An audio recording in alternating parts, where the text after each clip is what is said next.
Imagine for a moment the silence of your own heart. It is in that silence where the wounds inflicted by others echo most loudly. You replay the words that cut you, the betrayals that broke you, the indifference that left you gasping for love when none was given. These wounds are not just scars, they are reminders that you once trusted, once cared, once gave yourself fully, only to be left shattered. Have you not asked yourself why God allowed this pain? Have you not wondered if justice will ever visit the very hands that carved those wounds into your soul? Yet here is a mystery. God does not waste wounds. Every tear you cried was gathered. Every night you lay awake in torment was recorded. Every heartbreak, though unbearable, was not hidden from his sight. The paradox of heaven is this: what was meant to destroy you becomes the very instrument through which God writes his judgment. What they left in you will not remain dormant. It will rise as a weapon forged in divine fire. The wounds you carry are not just the evidence of your suffering.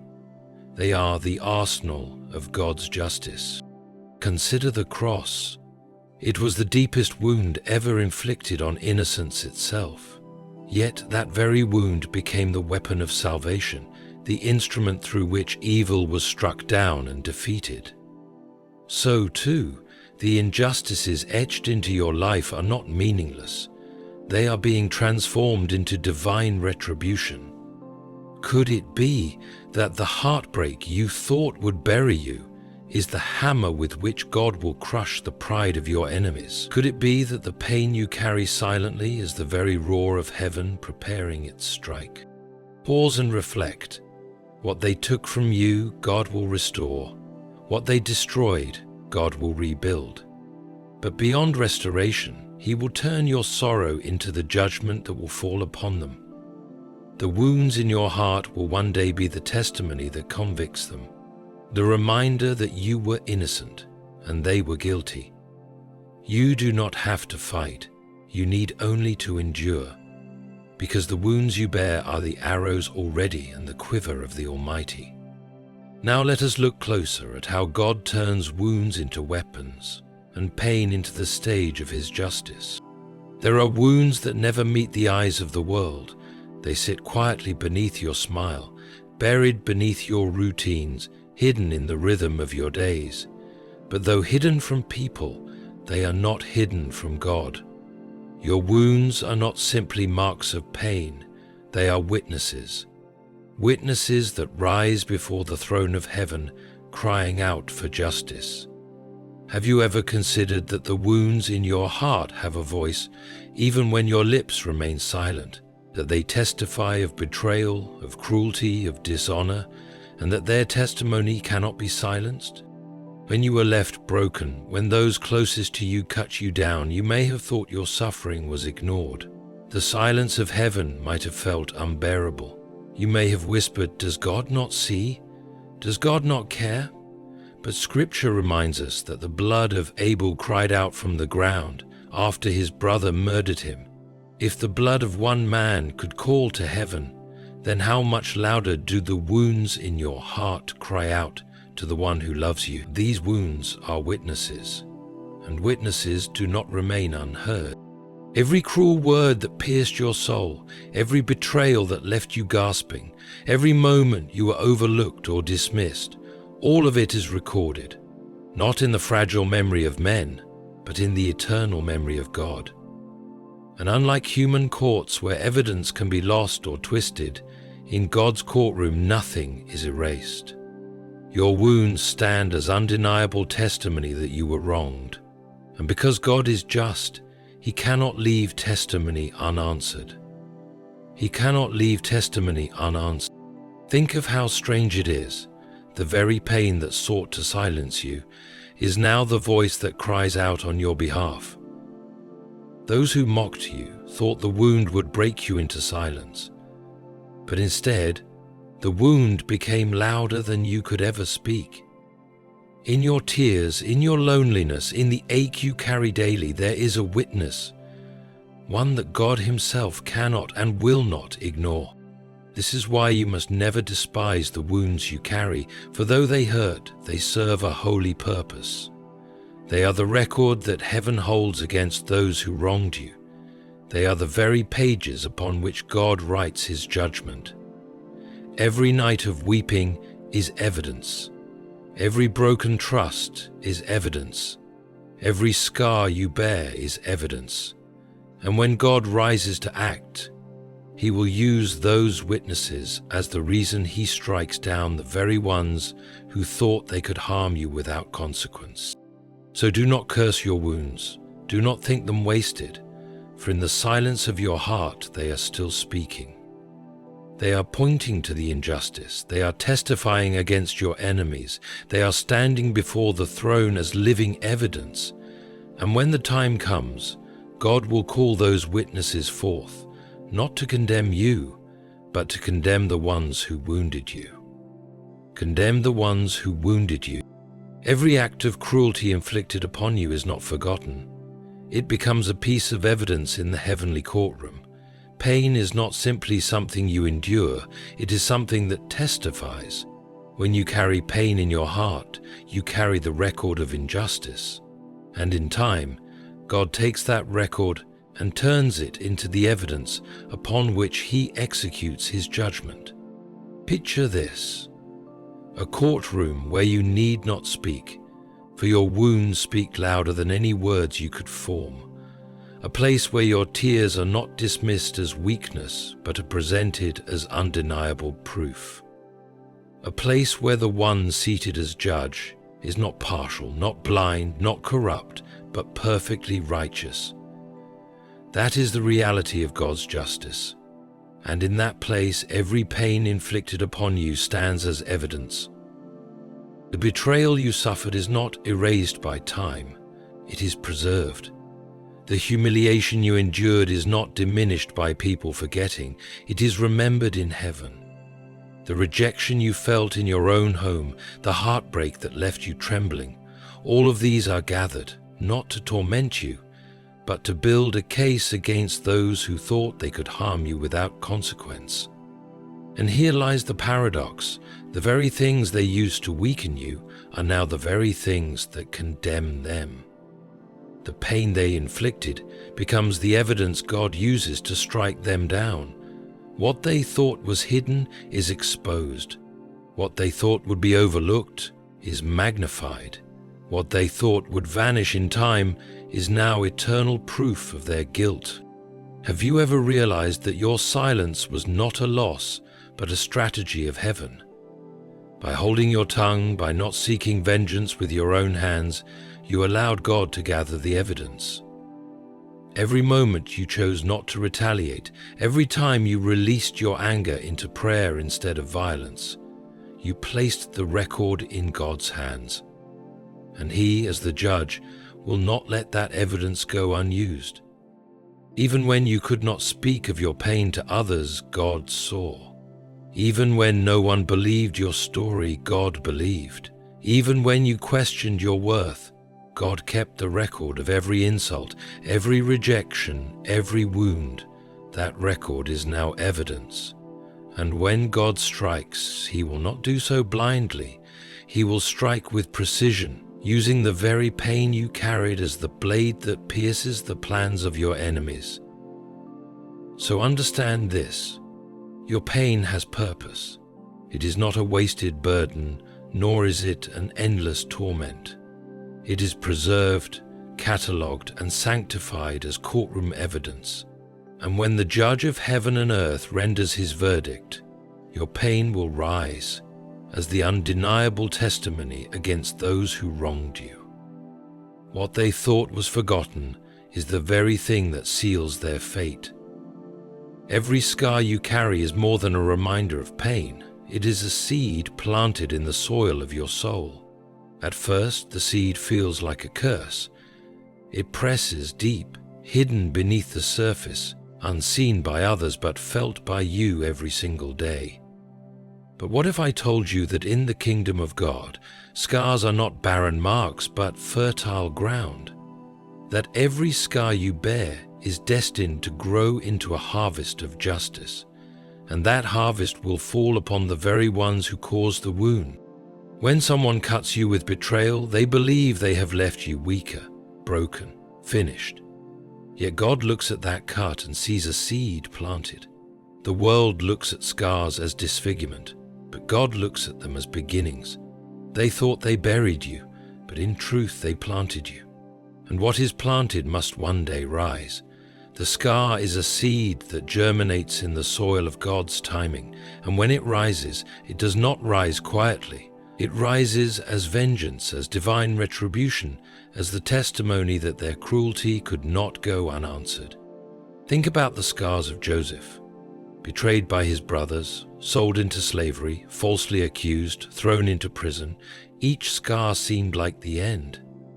But every scar was a seed, and what grew from those seeds? The harvest of justice. Joseph rising to a throne, his betrayers bowing before him, the very ones who thought they destroyed him, now dependent on the fruit of his survival. Do you see it? Scars do not end stories, they begin them. When you touch your scars, do not only feel the pain of what happened, feel the weight of what is coming, for those scars are not silent. They are seeds waiting for their appointed season. They will grow into testimonies that shame your enemies. They will grow into blessings that your enemies cannot stop. And they will grow into weapons that strike down the pride of those who mocked you. You must also realize this: scars carry memory. They hold the story of what was done to you. And because they carry memory, they also carry judgment. Each scar whispers, "This was unjust. This was wrong. This was undeserved." And those whispers rise like incense before God. He does not overlook the whispers of your scars. He waters them with his justice until they burst forth. So do not despise the scars. Do not hide them in shame. For while the world sees scars as weakness, heaven sees them as weapons in the making. Your scars are proof that you endured, that you survived, that you stood when others expected you to fall. And because you endured, those scars will bloom, not into despair, but into the vengeance of God. They are seeds now, but one day they will be the very harvest that crush the arrogance of those who wounded you. There is a sacred mystery in tears. To the world, tears may look weak, fragile, even useless. People may have told you, "Stop crying, it changes nothing." They may have mocked your sorrow, dismissed your grief, or taken pleasure in the tears they caused. But heaven sees tears differently. Every tear you shed in silence carries a weight in the courts of God. They are not wasted drops of sorrow. They are divine petitions, and petitions once laid at God's feet cannot be ignored. Think of how you wept when no one was watching. The pillow soaked in tears, the prayers whispered through trembling lips. The nights when the pain pressed so heavily that you could not breathe. None of it was unseen. The world ignored you, but God did not. The people who caused your tears may have walked away satisfied, but they left behind evidence that heaven has gathered and preserved.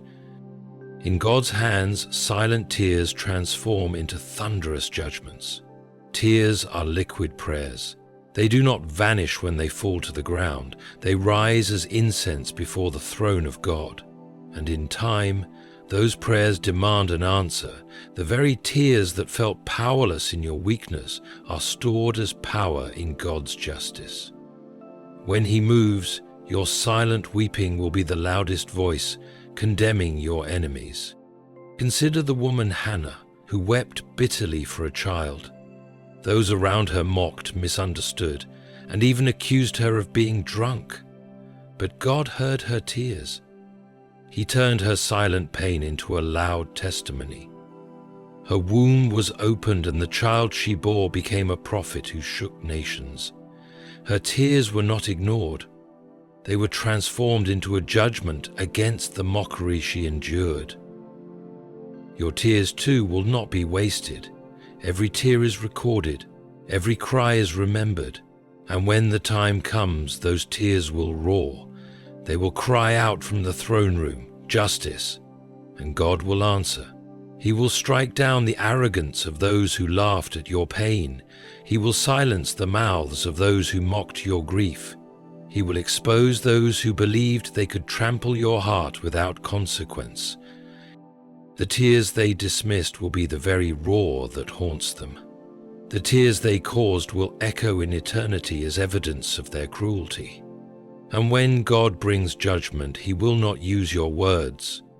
He will use your tears. What was shed in silence will thunder in justice. What was ignored by men will be proclaimed by heaven, and what they mocked will be the very thing that condemns them. So hold this truth close. Your silent tears are not weak. They are not meaningless. They are the loudest cries in heaven's courtroom. And soon, what you thought was silent will become the weapon that strikes terror into the hearts of your enemies. The cruelty of those who harmed you did not vanish when they walked away. What they did was not erased by time or hidden in shadows.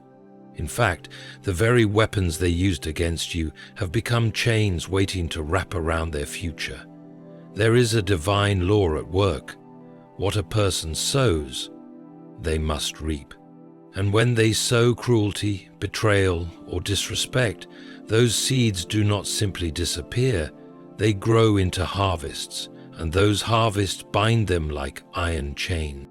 Think for a moment about the intention behind their actions. They used lies to wound you. They used betrayal to weaken you. They used gossip, manipulation, rejection, or silence as tools to break your spirit. But here is the irony.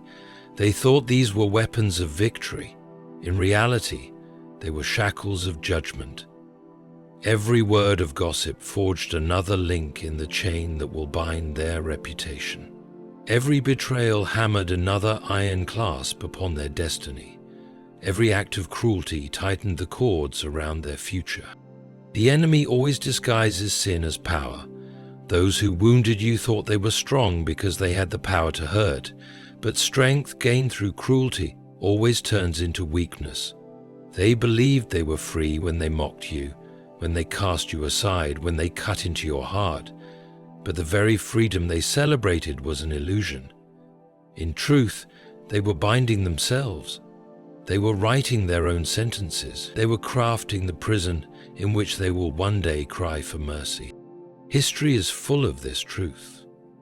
Haman, who built gallows to hang Mordecai, was hanged upon those very gallows. Pharaoh, who enslaved God's people with whips and chains, drowned in the waters where he thought he would triumph. The chains that were meant for others became the chains that destroyed the oppressors. Do you see the pattern? God does not allow weapons used against His children to succeed. He turns them into snares that trap the very ones who wielded them. Your wounds are proof of this principle. They reveal that weapons were indeed formed against you, but they will not prosper. Instead, they will recoil, they will return, and when they return, they will bind the hands of those who thought they could escape judgment. The knife of betrayal cuts both ways. The poison of lies always leaks back into the tongue of the liar. The stone of cruelty is always tripped over by the one who threw it.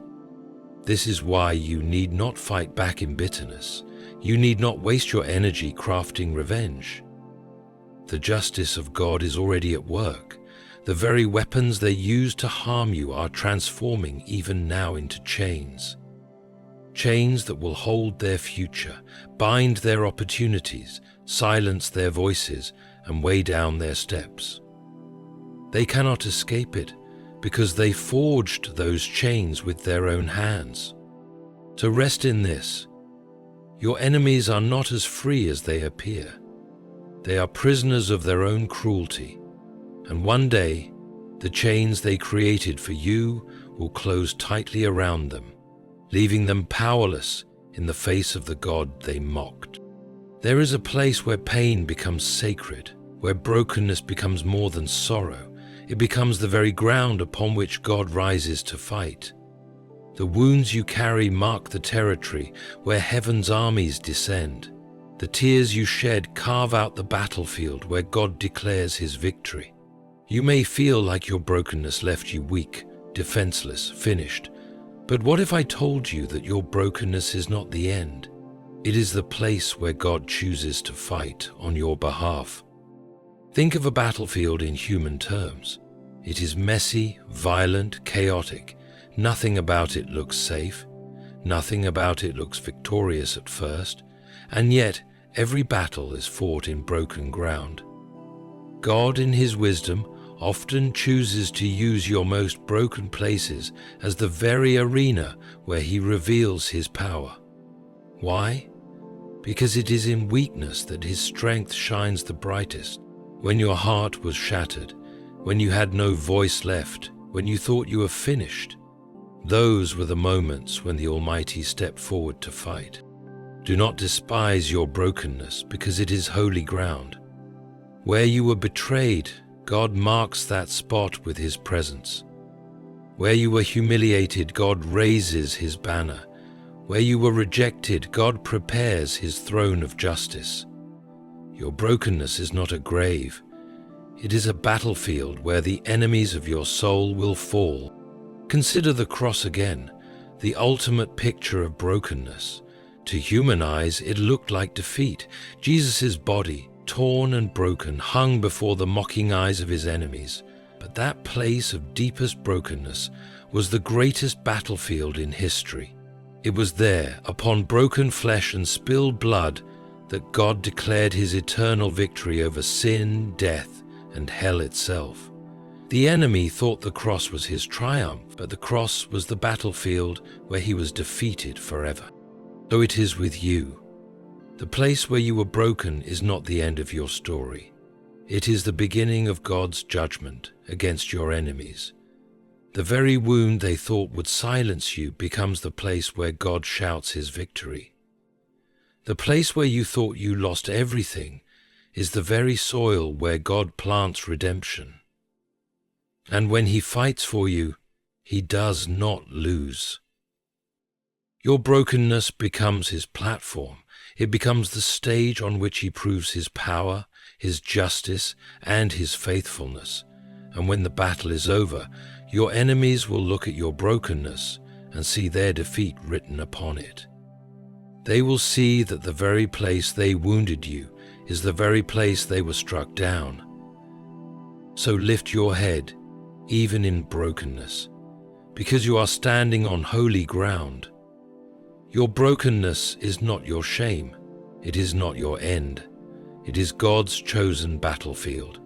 And when he fights, he ensures victory that echoes through eternity. The deepest pain inflicted upon you was never random. The betrayal, the rejection, the humiliation, it all came with an intent. They wanted to crush you, silence you, kill your spirit. And yet, what they meant as the end of you will not be your ending. Instead, it will rise as their condemnation. The very schemes designed to bury you will become the stones that bury them. The very words spoken to curse you will turn into echoes that curse their own future. What was meant to kill you will be transformed into the weapon that convicts them before the throne of God. Think about the cruelty of those who hurt you. They celebrated your pain, thinking it was their victory. They watched your tears and believed it was their triumph. They wounded you and walked away, assuming the wound would silence you forever. But here is the divine reversal. They miscalculated, because in God's hands, suffering does not stay silent. In God's hands, wounds do not fade into emptiness. In God's hands, the very attempt to destroy becomes the very evidence that destroys the destroyer. Pharaoh thought the Red Sea would trap Israel, but it became the water that drowned his army. Goliath thought his weapon would crush a shepherd boy, but his own sword was used to take off his head. The cross was meant to kill Christ, yet it became the eternal condemnation of Satan. Over and over, History testifies, what was meant for death is transformed into condemnation, and so it shall be with you. Your enemies thought they wrote your ending, but they were writing their own downfall. They thought they closed the chapter of your life, but in reality, they opened the book of their judgment. They thought they buried you in shame, but they dug their own grave. They thought they cursed you, but they cursed themselves. And the very pain they left you with is the undeniable testimony that will strike them down. This is why you must not despair. You must not believe that pain was your death sentence. It was not. It was the evidence God needed to overturn the lies, to reverse the schemes, to dismantle the pride of those who set themselves against you. Their cruelty has written its own end. Their arrogance has sealed their own fate, and the weapon they forged to kill you will one day be the very reason they are condemned. So stand in faith, even with wounds still open. For those wounds are not your shame, they are your evidence. Evidence that will rise against those who thought they could harm you without consequence. Evidence that will testify loudly on the day when God renders his judgment. And when the judge of heaven acts, no one escapes. The wounds they left in your heart are not wasted. They are not silent. They are not forgotten. They are witnesses before heaven, evidence in God's courtroom, seeds of vengeance, and tears transformed into judgments. The weapons they used against you are now chains that will bind them. The brokenness they caused has become the battlefield where God himself fights, and what they meant to kill you will rise as the very condemnation that ends them. You have carried pain, but God has carried your case. You have shed tears, but God has gathered them as proof. You have endured betrayal, but God has prepared vindication. And though the world may not see it now, the heavens have already decreed it. The wounds you bear will not destroy you. They will destroy the ones who made them. So lift your head. Do not be ashamed of the scars. Do not hide the tears. Do not despise the brokenness, for all of it is being transformed into weapons of divine justice. God will strike with precision, and when he does, it will not be you who falls. It will be those who thought you would never rise again. Remember this: you are not forgotten, you are not forsaken, you are not defeated. The wounds they left are the very tools of God's justice. And when the moment comes, those wounds will roar louder than their cruelty, and God himself will strike them down.